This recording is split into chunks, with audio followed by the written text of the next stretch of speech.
Assalomu alaykum, kanalimiz obunachilari. Bugun 28 aprel 2026 yil sanasi bilan G'allarol tumani Bagarniyda 320 kvadratli obyektni loysuvoq ustidan penalombas qilish uchun yetib kelganmiz. Demak, bu yerda ishni asli kecha boshlaganmiz, bugun davom ettiryapmiz.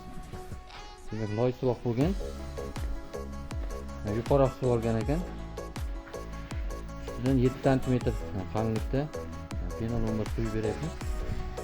Birinchi, ikkinchi sloylar bilan 7 cm bo'ladi, 350 markada quyilyapti. Hamma mahsulot o'zimizdan bo'lyapti.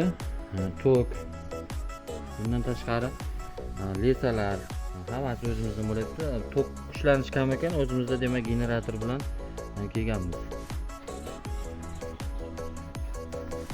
Sifatlari juda ham a'lo darajada bo'ladi, qattiq holatda bo'ladi. Demak, bu ko'rib turganingiz hozir birinchi sloy bo'lgan, buning ustidan yana ikkinchi sloy bo'ladi.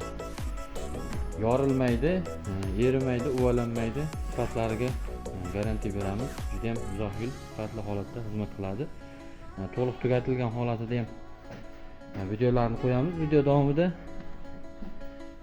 bu taraflar ozgina qorong'iroq ekan, ko'rinadimi yo'qmi? Bu tomonda demak bitgan holati 2 sloy bo'lgan. Videoda qorong'i tushyapti, demak yorug' joyda tugatganimizdan keyin ham video qilamiz.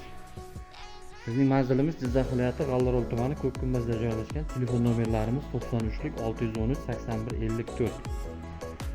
Xo'p, narx-navolari demak tomni holatiga qarab 5 yoki 7 cm tavsiya qilamiz. Tomni holatini ko'rib. Narxlari demak 5 cm-ligi 30 ming so'mdan, 7 cm-ligini 35 ming so'mdan quyib beryapmiz. Bemalol murojaat qilib xizmatlardan, pena quyish xizmatlaridan foydalanishlaringiz mumkin.